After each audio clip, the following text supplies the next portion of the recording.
कि इस तरह से हम लोग का हार्ट हो गया यहाँ पर। और आपको पता है कि हार्ट की जो आउटर वॉल है वो काफ़ी थिक है।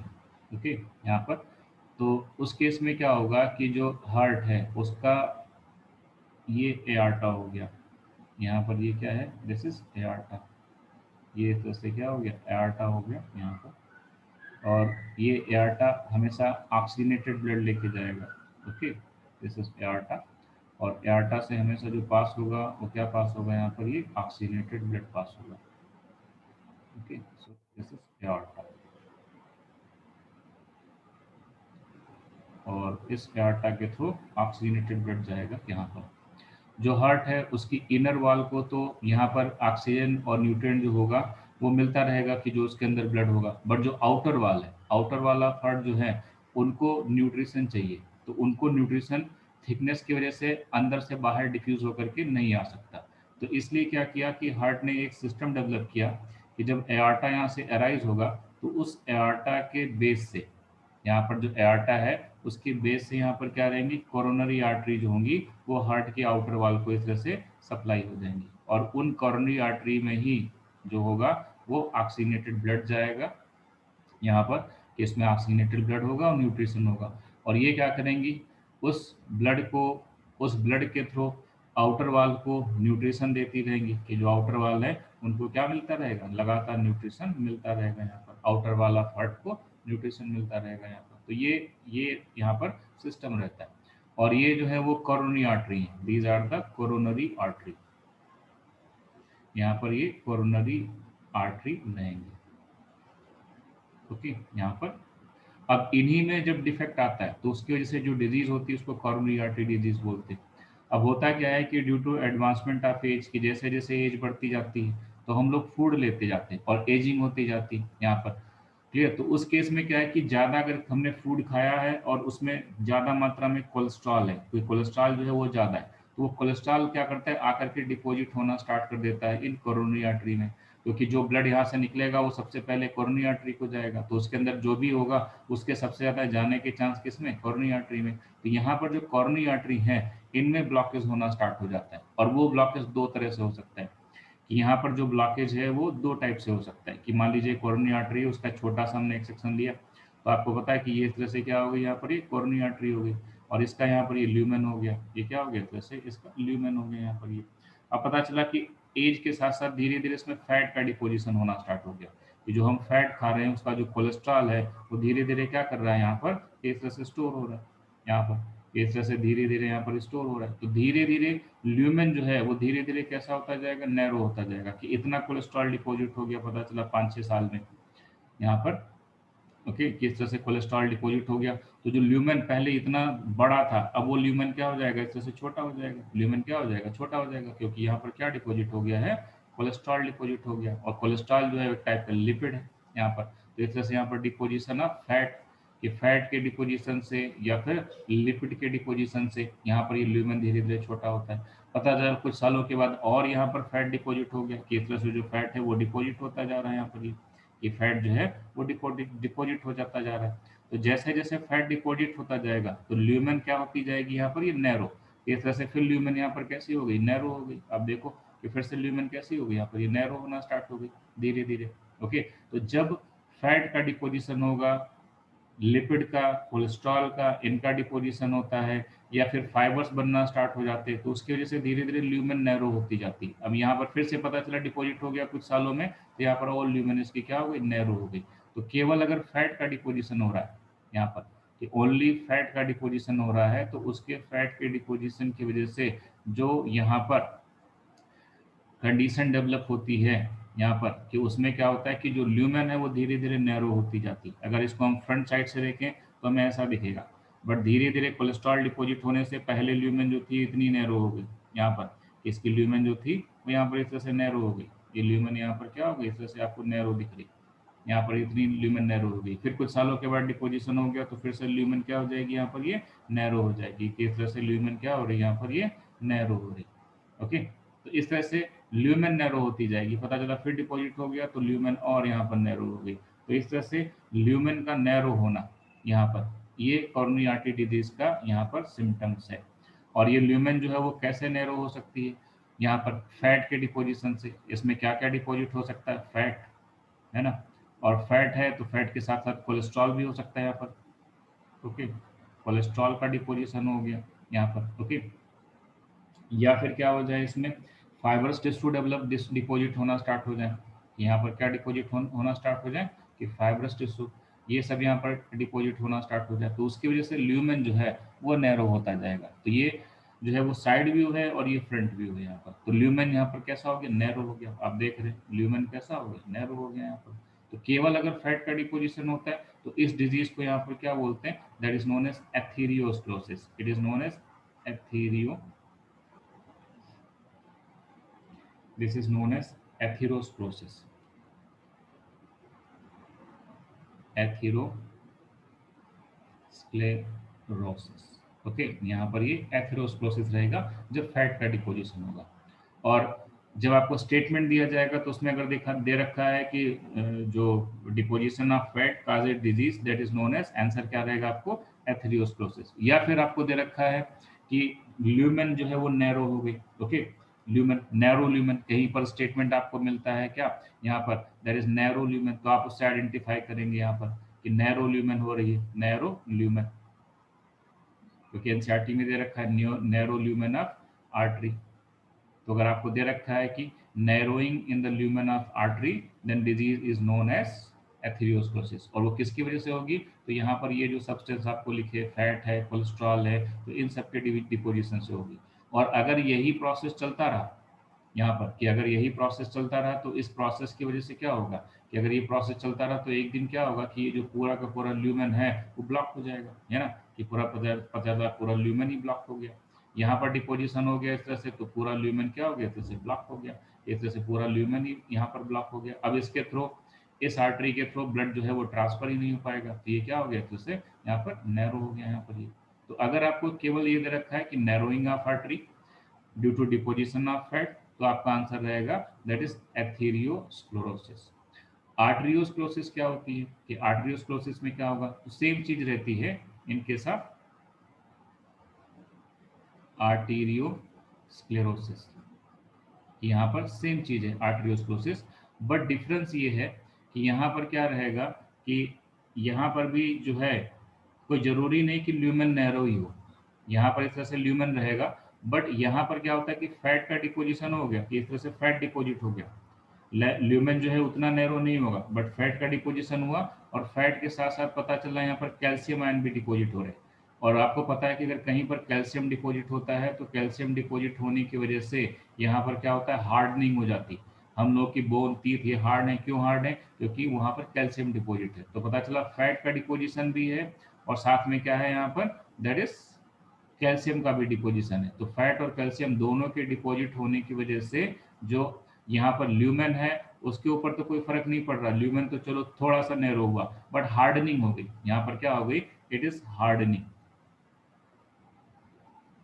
यहाँ पर क्या हो गई, हार्डनिंग ऑफ आर्टरी, कि जो आर्टरी हैं उनकी क्या हो गई, यहाँ पर हार्डनिंग हो गई। और क्यों हार्डनिंग हो गई, क्योंकि वहाँ पर फैट तो डिपॉजिट हुआ ही हुआ, ऐसा नहीं होता कि फैट ना डिपॉजिट हो, साथ में उसके अंदर क्या डिपॉजिट हो गया, कैल्शियम भी डिपॉजिट हो गया। और कहीं पर अगर कैल्शियम डिपॉजिट होता है तो वो क्या हो जाती है, हार्ड हो जाती है, तो इसको हार्डनिंग ऑफ आर्टरी बोलेंगे।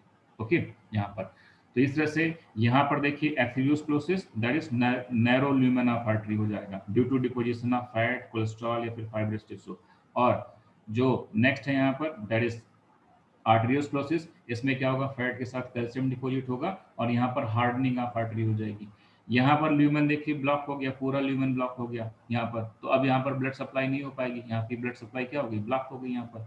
यहाँ पर क्या होगा कि अगर प्रेशर ज़्यादा हो गया, कि आपको पता है कि आर्टरी जो है हम लोग की वो इलास्टिक है, फ्लेक्सिबल है, तो अगर प्रेशर ज़्यादा होगा तो वो थोड़ा फ्लेक्सिबिलिटी की वजह से थोड़ा सा प्रेशर को एब्जॉर्ब करेंगी और वो जो ब्लड होगा वो इजीली यहाँ से पास हो जाएगा। बट अगर यहाँ पर ये हार्ड हो गई, तो हार्ड होने की वजह से अगर ज़्यादा प्रेशर लगेगा तो ये इलास्टिक तो रही नहीं, ये इनमें हार्डनेस आ गई, तो उस प्रेशर की वजह से इनमें क्रैकिंग हो जाती। पता चला कि जो कैपिलरी हैं या कोरोनरी आर्टरी हैं बहुत ही डेलिकेट है और उनमें प्रेशर ज़्यादा हुआ, क्योंकि यहाँ पर जब वेंट्रिकल कंट्रैक्ट करेगा तो सबसे ज़्यादा प्रेशर यहाँ पर आएगा, और प्रेशर अगर ज़्यादा हो गया तो पता चला कि प्रेशर ज़्यादा होते ही यहाँ पर क्या हो गई कि आर्टरी क्या हो गई, क्रैक हो गई, इनमें क्रैकिंग हो गई यहाँ पर कि क्रैक कर जाएंगी। और क्रैकिंग होने के बाद आपको पता है कि अगर बॉडी में कहीं पर भी ब्लड लीक होता है तो ब्लड लीक होने के बाद वहाँ पर क्लॉटिंग होना स्टार्ट हो जाएगी। तो ये क्या हो गई, मान लीजिए कि क्रैकिंग हुई, हार्डनिंग की वजह से ये रैप्चर हो गई और रैप्चर होने के बाद यहाँ पर क्लॉट हो गया, तो ये भी ब्लॉकेज हो गया। ओके, तो ये एथेरियोस्क्लोसिस है, ये आर्टरियोस्क्लोसिस है। आर्टरियोस्क्लोसिस में कैल्शियम का डिपोजिशन होता है, एथेरियोस्क्लोसिस में फैट का डिपोजिशन होता है, कोलेस्ट्रॉल का, फाइब्रस टिश्यू ये बन जाएंगे यहाँ पर। और आर्टरियोस्क्लोसिस में फैट तो होगा ही होगा, इंपॉर्टेंट क्या रहेगा, कैल्शियम। यहाँ पर आप स्टेटमेंट कैसे पहचानोगे, narrow lumen of artery, coronary artery, और यहाँ पर हार्डनिंग ऑफ आर्टरी मिलता है आपको। बट एनसीईआरटी में सिर्फ आपको एथेरियोस्क्लोसिस दिया, आर्टरियो नहीं दे रखा।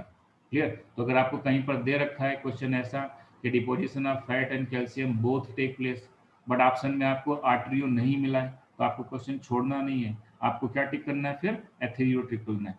अगर ये ऑप्शन में दिया है तो ये सही है, और अगर ये नहीं दे रखा है आर्टरियोस्क्लोसिस और केवल एथेरियो ही दे रखा है तो आपको एथेरियोस्क्लोसिस ही टिक करना है, क्योंकि एनसीईआरटी में भी उन्होंने यही बताया है कि फैट, कोलेस्ट्रॉल, फाइब्रस टिश्यू और कैल्शियम जब डिपोजिट हो जाते हैं तो उससे एथेरियोस्क्लोसिस हो जाती है। बट करेक्ट है कि आर्टरियोस्क्लोसिस में कैल्शियम का डिपोजिशन होता है। ओके, तो इस तरह से हार्डनिंग हो गई।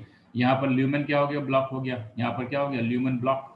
यहाँ पर भी ल्यूमेन ब्लॉक है। ओके, यहाँ पर भी ल्यूमेन ब्लॉक है, और यहाँ पर भी देखो क्या हो गया, ल्यूमेन ब्लॉक हो गया। ओके, तो यहाँ पर ये जो डिजीज है वो बिगनिंग है। ओके, यहाँ पर ल्यूमेन ब्लॉक हो गया। तो ये जो है फर्स्ट डिजीज है, दैट इज यहाँ पर क्या रहेगी, that is coronary artery disease. और कॉरोनरी आर्टरी डिजीज में क्या होता है, यहाँ पर एथेरियोस्क्लोसिस होगा due to deposition of fat. ये किसकी वजह से होता है, फैट। और ये किसकी वजह से होता है, मिनली, तो फैट तो रहेगा ही रहेगा, बट कैल्शियम आयन यहाँ पर मेन रहता है। ओके, इनकी वजह से होता है। अब अगर ये प्रोसेस हो गया और ब्लॉकेज हो गया, यहाँ पर क्या हो गया कि पता चला कि ये वाला जो पार्ट है यहाँ पर ये ब्लॉकेज हो गया, कि यहाँ पर ये ब्लॉकेज हो गया इस तरह से, ये कॉरोनरी आर्टरी है, यहाँ पर ब्लॉकेज हो गया। तो ब्लॉकेज होने को यहाँ पर आप क्या बोलेंगे, that is known as coronary, it is known as coronary thrombus. इसको यहाँ पर क्या बोला जाता है, that is known as coronary thrombus. ये कोरोनरी थ्रोम्बस हो गया। यहाँ पर अब सेकंड कंडीशन डेवलप हो गई, पहले कोरोनरी आर्टरी डिजीज हुई, फिर ब्लॉकेज हुआ, तो ब्लॉकेज को क्या बोला जाएगा यहाँ पर, coronary, this is known as coronary thrombus. तो इसको कोरोनरी थ्रोम्बस बोलेंगे। ये जो मिलेगा आपको कोरोनरी थ्रोम्बस मिलेगा, दैट इज ब्लॉकेज। यहाँ पर ब्लॉकेज इन कोरोनरी आर्टरी। तो हम लोग की बॉडी में और कहीं अगर ब्लॉकेज होता है नॉर्मली ब्रेन को छोड़ करके तो उससे कोई ज़्यादा फर्क नहीं पड़ता, बट कोरोनरी आर्टरी और ब्रेन में हो गया तो प्रॉब्लम आती है। तो यहाँ पर कोरोनरी आर्टरी जो है वो यहाँ पर क्या हो गई, ब्लॉक हो गई। अब जब ये ब्लॉक हो गई तो ब्लॉक होने की वजह से क्या होगा कि जो आगे का ऑक्सीजन सप्लाई हो रहा था, यहाँ की जो मसल्स थी, इनको जो ऑक्सीजन सप्लाई हो रहा था, न्यूट्रिएंट सप्लाई हो रहा था, वो न्यूट्रिएंट और ऑक्सीजन सप्लाई होना क्या होगा, बंद हो जाएगा। तो यहाँ की सेल को अब ऑक्सीजन नहीं मिलेगी, न्यूट्रिएंट नहीं मिलेगा, तो वो स्टारवेशन में आना स्टार्ट हो जाएंगी। वो क्या होंगी, पहले स्टारवेशन में आएंगी, और जब स्टारवेशन में आएगी, ऑक्सीजन प्रॉपरली नहीं मिलेगी, तो जो पर्सन होगा उसमें क्या होगा, पेन होना स्टार्ट हो जाएगा। कि ऐसे पर्सन में क्या होता है, पेन होना स्टार्ट हो जाता है। और उसी पेन को यहाँ पर एंजिना पेक्टोरिस बोलते हैं, कि ये पर्सन है यहाँ पर और उसका हार्ट क्या हो गया कि उसमें कोरोनरी थ्रोम्बस हो गया। और कोरोनरी थ्रोम्बस होने के बाद जो आगे की ब्लड सप्लाई है वो ब्लॉक हो गई। यहाँ पर इस पर्सन में जो आगे की ब्लड सप्लाई है वो क्या हो गई, यहाँ पर ये ब्लॉक हो गई, ब्लड सप्लाई ही ब्लॉक हो गई वहाँ पे। ओके, तो जब ब्लड सप्लाई यहाँ पर ब्लॉक हो गई तो क्या प्रॉब्लम आएगी इनके केस में, यहाँ पर आप देखेंगे कि क्या क्या प्रॉब्लम आएगी। तो वो सारे जो सिम्टम्स हैं वो पेन के थ्रू आते हैं, कि वो सारे सिम्टम्स जो होंगे वो किसके थ्रू आएंगे, यहाँ पर पेन के थ्रू आते हैं। तो बॉडी में पेन होना स्टार्ट हो जाएगा इस पर्सन में। यहाँ पर हार्ट में यहाँ पर ब्लॉकेज हो गया, ठीक, तो हार्ट में ब्लॉकेज होने के बाद अब इसके चेस्ट में पेन होना स्टार्ट हो जाएगा, कि जब ब्लॉकेज हो गया और यहाँ पर ऑक्सीजन नहीं मिल रही, okay, no oxygen, no oxygen, okay, and no nutrition, कोई भी न्यूट्रिशन नहीं आ रहा है इनको यहाँ पर। तो ये क्या है, क्या हो जाएगा यहाँ पर, no oxygen and no nutrition, तो स्टारवेशन स्टार्ट हो जाएगा। यहाँ पर क्या होगा, स्टारवेशन, कि जो हार्ट मसल्स होंगी उनका क्या स्टार्ट हो जाएगा, स्टारवेशन ऑफ हार्ट।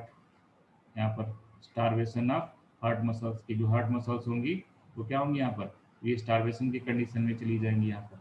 तो अब ये सिम्टम्स भेजेंगी, डेड होने से पहले क्या करेंगी, ये सिम्टम्स भेजेंगी, और उसी सिम्टम्स को यहाँ पर बोला जाता है, that is known as angina, angina pectoris. Okay, यहाँ पर ये जो पेक्टोरल रीजन है, पेक्टोरल गडिल, उसमें यहाँ पर पेन होना स्टार्ट हो जाएगा, तो उसको एंजिना पेक्टोरिस बोलते हैं। Okay, pain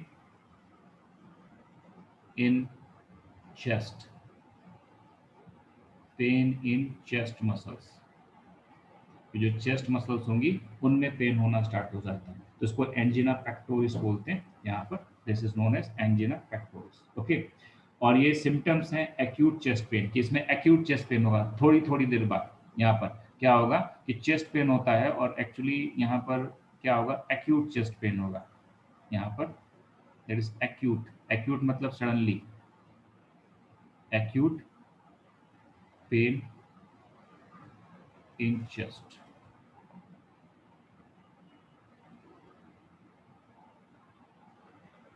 in this case acute chest pen, कि थोड़ी थोड़ी देर बाद उसको क्या होगा कि फीलिंग आएगी पेन की, तो एक्यूट चेस्ट पेन होगा यहाँ पर।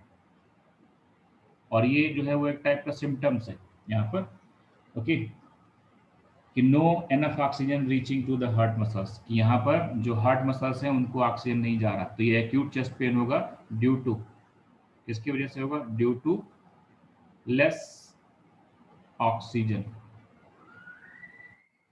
Oxygen to heart muscles. Okay, to heart muscles, की जो हार्ट मसल्स है उनको क्या मिलेगा यहाँ पर, लेस ऑक्सीजन मिलेगा, to acute chest pain due to less oxygen to the heart muscles, की हार्ट मसल्स को बहुत ही कम ऑक्सीजन जा रहा है, जितना चाहिए उतना नहीं जा रहा यहाँ पर। ओके, और ये किसी भी एज में हो सकता है और किसी भी जेंडर को हो सकता है, मेल और फीमेल को हो सकता है, कि ये छोटे बच्चों को भी हो जाता है कभी कभी। तो वो क्या रहता है कि वो कभी ऐसे ही हो जाता है नॉर्मली, ठंड लग गई, कोल्ड ज़्यादा हो गया उसकी वजह से, या फिर कोई पेन इंजरी हो गई उसकी वजह से। बट अगर ये 60 के बाद या 50 के बाद, 50 के बाद अगर ये चेस्ट पेन कंटिन्यू हो रहा है किसी भी मेल में या फीमेल में, और टाइम टू टाइम उसको ये फीलिंग आ रही है कि उसका चेस्ट जो है वो उसमें पेन हो रहा है और उसको अनकंफर्टेबल फील हो रही है, उसको कोई इंजरी भी नहीं हुई, तो इसका मतलब उसके हार्ट में कुछ प्रॉब्लम है, और उस समय उसको ईसीजी कराना चाहिए। ओके, और ईसीजी से हमें पता चल जाएगा कि हार्ट में क्या इन्फेक्शन है। हमने आपको बताया था कि वहाँ पर PQRST वेव मिलती, अगर QRS कॉम्प्लेक्स ज़्यादा एलिवेटेड दिखेगा इसका मतलब कि वहाँ पर मायोकार्डिक इन्फेक्शन स्टार्ट हो चुका है। ओके, तो एक्यूट चेस्ट पेन आएगा, और ये किसी भी एज में हो सकता है, बट अगर एज 50 के बाद ये हो रहा है मेल या फीमेल किसी में, इसका मतलब कि वहाँ पर क्या है कि हार्ट से रिलेटेड कोई प्रॉब्लम है। ओके, और ये क्या करता है कि यहाँ पर सिम्टम भेजता है, कि हमारा हार्ट सिम्टम भेजेगा यहाँ पर, और फिर भी अगर उसने ट्रीटमेंट नहीं कराया, इस पर्सन ने ट्रीटमेंट नहीं कराया, तो यहाँ पर पेन हो रहा है। अब ये पेन जो है वो धीरे धीरे क्या करेगा, इसके लेफ्ट आर्म में ट्रांसफर होगा, कि पता चला कि वो सो के उठ रहा है तो उसका लेफ्ट आर्म जो है वो बहुत पेन कर रहा है, कि लेफ्ट आर्म में बहुत ज़्यादा पेन हो रहा है यहाँ पर। लेफ्ट बॉडी में फिर उसके नेक में ये पेन जाएगा, कि उसका नेक में बहुत पेन हो रहा है, उसका हार्ट हेड जो है लेफ्ट साइड का उसमें पेन होना स्टार्ट हो रहा है। तो इस तरह से अगर धीरे धीरे उसका पूरा लेफ्ट बॉडी पार्ट में लगातार पेन हो रहा है, कि चेस्ट में पेन हो रहा है, हैंड में पेन हो रहा है, धीरे धीरे लेग में भी पेन इस तरह से हो रहा है। ठीक, तो लेग में तो बहुत ही लेट में जाएगा, बट हैंड में, नेक में, और ये हाफ ब्रेन में, यहाँ पर हेड में पेन होना स्टार्ट हो जाता है, इसका मतलब है कि उसको सीवियर प्रॉब्लम होना स्टार्ट हो गई। अगर केवल चेस्ट तक ही है तो उसका मतलब अभी नॉर्मल कंडीशन है। अगर यहाँ पर हैंड में, नेक में और हेड रीजन में अगर ये सारे सिम्टम्स दिखाई देना स्टार्ट हो गए, तो इस केस में मतलब है कि वहाँ पर कंडीशन जो है वो सीरियस है। ओके, तो इस तरह से ये एक टाइप का सिम्टम्स है जो हमें भेजता है हार्ट। ओके, अब इसके बाद जब एंजिना पेक्टोरिस हो गया, तो एंजिना पेक्टोरिस हमें सिम्टम्स भेजेगा मायोकार्डिक इन्फेक्शन का। ये किसका भेजेगा, मायोकार्डिक इन्फेक्शन, मायोकार्डिक इन्फेक्शन। मायोकार्डिक इन्फेक्शन एक्चुअली क्या है, that is death of heart muscles, की जो हार्ट मसल्स हैं वो डेड होना स्टार्ट हो जाएंगी यहाँ पर। That is death of heart muscles, कि यहाँ पर ये जो हार्ट की कार्डियक मसल्स हैं उनकी डेथ होना स्टार्ट हो जाएगी। ये सिम्टम्स भेजता है यहाँ पर, कि धीरे धीरे, कि जैसे जैसे यहाँ पर ऑक्सीजन मिलना बंद हो गई तो पता चला यहाँ की जो मसल्स हैं वो डेड होना स्टार्ट हो गई। डेड हो जाएंगी बट लगी रहेंगी यहाँ पर, तो इस तरह से ये क्या होगा, यहाँ पर ये डेड होना स्टार्ट हो जाएंगी। और इतना जो पार्ट है ये हार्ट का, जहाँ जहाँ इनके थ्रू ऑक्सीजन सप्लाई हो रही थी इस आर्टरी के थ्रू, वो पार्ट पूरा क्या होगा, डेड होना स्टार्ट हो जाएगा। तो यही जो है वो मायोकार्डिक इन्फेक्शन है। Okay, heart of, sorry, death of heart muscles, तो यहाँ पर ये मायोकार्डिक इन्फेक्शन रहेगा। इसका मतलब इतना पार्ट हार्ट का, इतना जो पार्ट है यहाँ पर, ये काम करना बंद कर देगा। इतना जो पार्ट होगा वो काम करना बंद कर देगा और डेथ होना स्टार्ट हो जाती है, और इसको नेक्रोसिस भी बोलते हैं। यहाँ पर डेथ ऑफ हार्ट मसल्स, या फिर इसी को यहाँ पर नेक्रोसिस भी बोलेंगे। It is also known as necrosis. यहाँ पर ये नेक्रोसिस होना स्टार्ट हो गई कि धीरे धीरे वो मसल्स डैमेज होना स्टार्ट हो जाएंगी, तो ये मायोकार्डिक इन्फेक्शन रहेगा। अब अगर यहाँ पर ये मायोकार्डिक इन्फेक्शन हो गया, तो इतनी जो पार्ट होंगी मसल्स की, मसल हार्ट की इतने पार्ट की जो मसल्स होंगी वो काम नहीं करेंगी, तो अब हार्ट क्या होगा, यहाँ पर हार्ट फेलियर होगा, कि हार्ट फेल हो जाएगा। हार्ट फेल होने का मतलब क्या, हार्ट डेथ नहीं। हार्ट फेल होने का मतलब है कि नॉर्मली यहाँ पर क्या होता था कि इसके थ्रू 70 ml ब्लड पास होता था, यहाँ से भी 70 ml जाता था, और यहाँ पे जो थी पल्मोनरी आर्टरी, उनके थ्रू भी क्या होता था, 70 ml ब्लड जाता था यहाँ पर। ओके, ये तरह ब्लड पास होता था दोनों से, और उसको पास करने के लिए वेंट्रिकल को यहाँ पर कितना प्रेशर डेवलप करना पड़ता था, 120 mmHg, इतना सिस्टोलिक प्रेशर था। ये क्या था यहाँ पर, ये that is systolic pressure, this is systolic pressure. ये जो था वो सिस्टोलिक प्रेशर था यहाँ पर। ओके, और ये जब प्रेशर क्रिएट होता था तो यहाँ से 70 ml इधर से ट्रांसफर होता था, 70 ml इधर से ट्रांसफर होता था, और ये 120 mmHg जो सिस्टोलिक प्रेशर क्रिएट होता था वो पूरा वेंट्रिकल मिल करके करता था। कौन करता था, पूरा वेंट्रिकल मिल करके। बट यहाँ पर क्या हुआ, मायोकार्डिक इन्फेक्शन की वजह से इतनी जो मसल्स हैं वो तो खराब हो चुकी, ये तो डेड हो चुकी। अब यहाँ पर ये तो काम करेंगी नहीं, बाकी रिमेनिंग वाली काम करेंगी, और जब ये रिमेलिंग वाली काम करेंगी तो इतना प्रेशर नहीं डेवलप होगा। पता चला कितना प्रेशर डेवलप हो रहा है, 100 mmHg ही प्रेशर डेवलप हो रहा है हर बार, during each cardiac cycle 100 mmHg pressure develop हो रहा है। और जब ये 100 mmHg प्रेशर डेवलप होगा तो 70 ml नहीं निकल के जा रहा है, पता चला इधर से भी 50 ml निकल के जा रहा है, और यहाँ से भी 50 ml निकल के जा रहा है, तो 70 की जगह कितना जा रहा है, 50 ml निकल के जा रहा है। तो हार्ट फेल हो रहा है ना, कि हार्ट जो रिक्वायरमेंट है बॉडी की 70 ml की, उसको ट्रांसफर करने में फेल हो रहा है, और इसी कंडीशन को क्या बोलते हैं यहाँ पर, that is known as heart failure. Okay, so in this case heart failure means the state of heart when it is not pumping blood effectively enough to meet the need of the body, कि जितना body को need है blood की, उतना यहाँ पर heart blood को pump नहीं कर पा रहा है, इसलिए वो फेल हो रहा है। फेल होने का मतलब डेथ नहीं, कि 70 ml की रिक्वायरमेंट थी, भेज रहा 50, और 50 से हमारी बॉडी का काम नहीं चलेगा। और 50 क्यों भेज रहा, क्योंकि हार्ट मसल डेड हो गई और इतना प्रेशर यहाँ पर नहीं मेंटेन हो रहा है, तो इस कंडीशन को हार्ट फेलियर बोलते हैं। ओके, कुछ लोग ऐसा समझते हैं कि हार्ट फेल मतलब डेथ, ऐसा नहीं। हार्ट फेल का मतलब कि it is not transporting enough amount, okay, to body यहाँ पर। सो इसका मतलब है not pumping, heart is not pumping. इसका मीनिंग क्या रहेगा, heart not pumping, heart not pumping enough amount,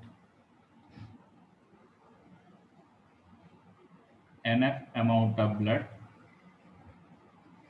enough amount of blood to body. Okay, वो body को जो अमाउंट चाहिए वो नहीं भेज पा रहे, ओके, टू द बॉडी। तो इसको क्या बोलते हैं यहाँ पर, कि हार्ट फेल हो गया यहाँ पर। Okay,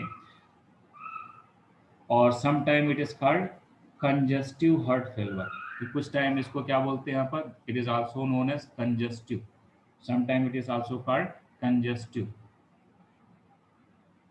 it is congestive heart failure. Okay, इसको यहाँ पर कंजस्टिव हार्ट फेलियर भी बोलते हैं।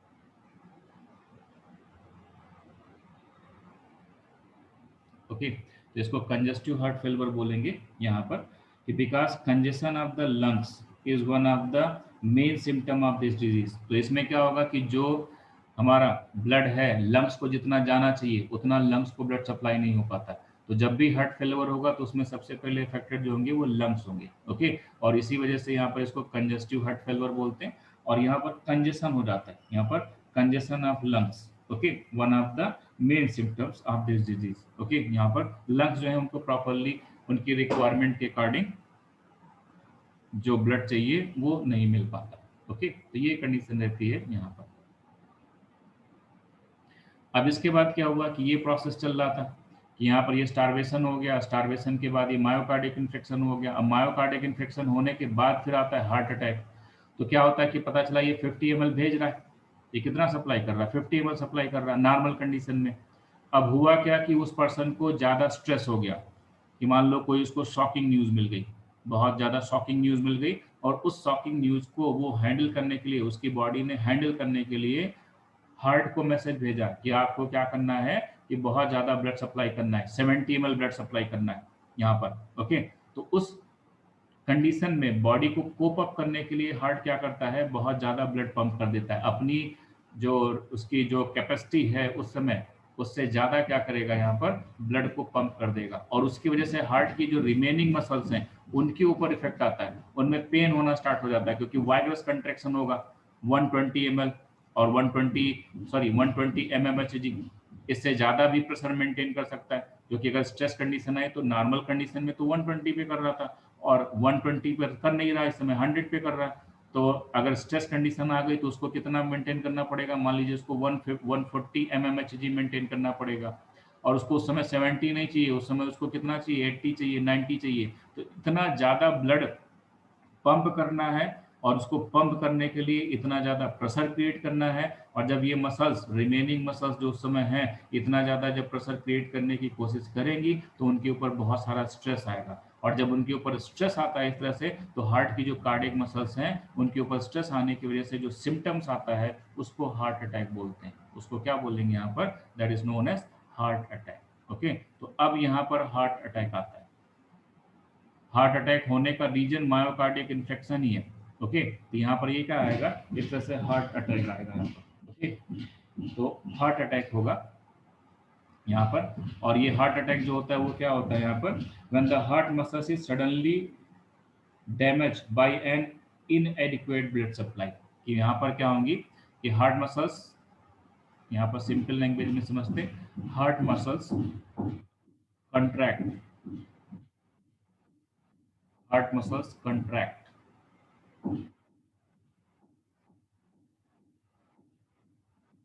Okay, very fast, cope up, cope up blood supply, okay, to cope up blood supply, okay,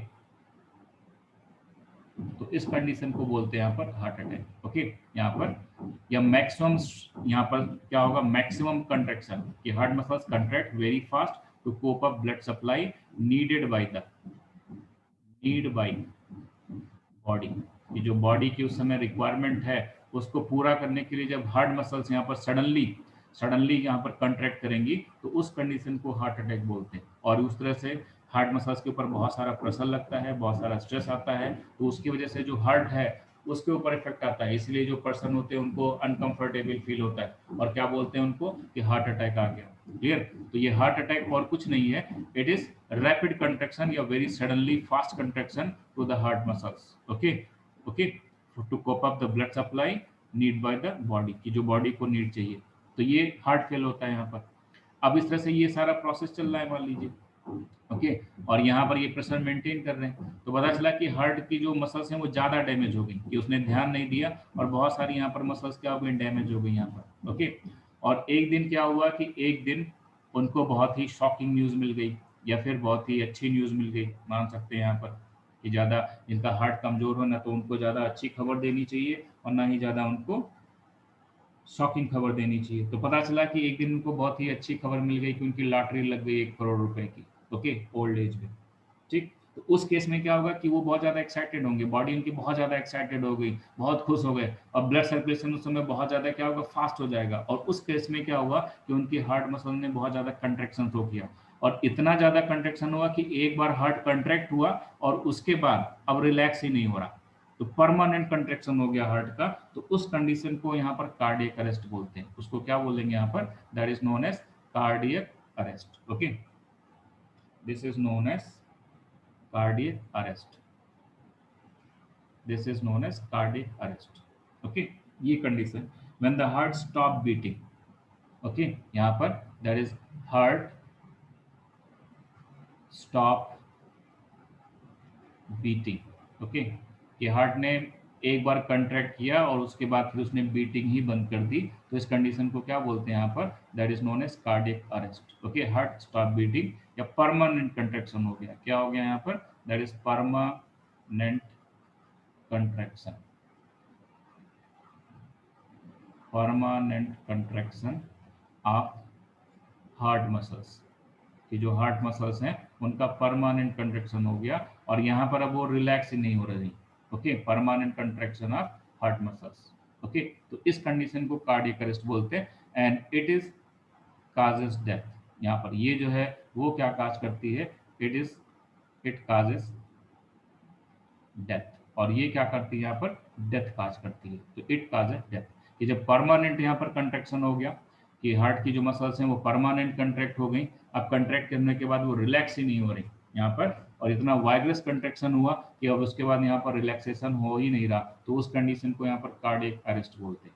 okay, तो हार्ट फेल तो बहुत पहले हो जाता है, कि हार्ट फेल का मतलब जब ब्लड सप्लाई न कर पाए जितनी हमारी बॉडी को रिक्वायरमेंट है हार्ट, तो उसको हार्ट फेलर बोलते हैं।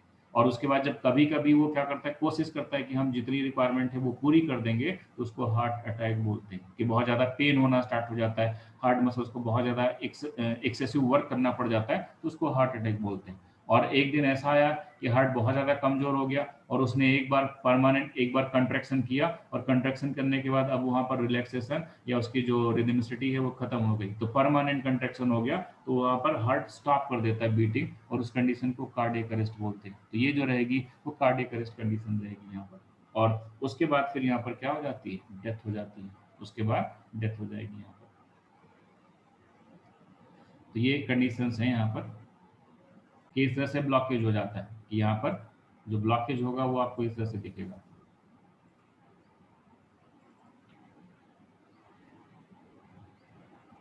कि इस तरह से आपको यहाँ पर ब्लॉकेज दिखेगा, कि आप देख रहे हैं कि पहले जो था वो नॉर्मल था, यहाँ पर ल्यूमेन जो था नॉर्मल था, अभी क्या हो गया, ल्यूमेन में यहाँ पर फैट का डिपोजिशन हो गया, और फैट के डिपोजिशन होने की वजह से यहाँ पर ल्यूमेन नैरो होता जा रहा धीरे धीरे, और ये देखिए और नैरो।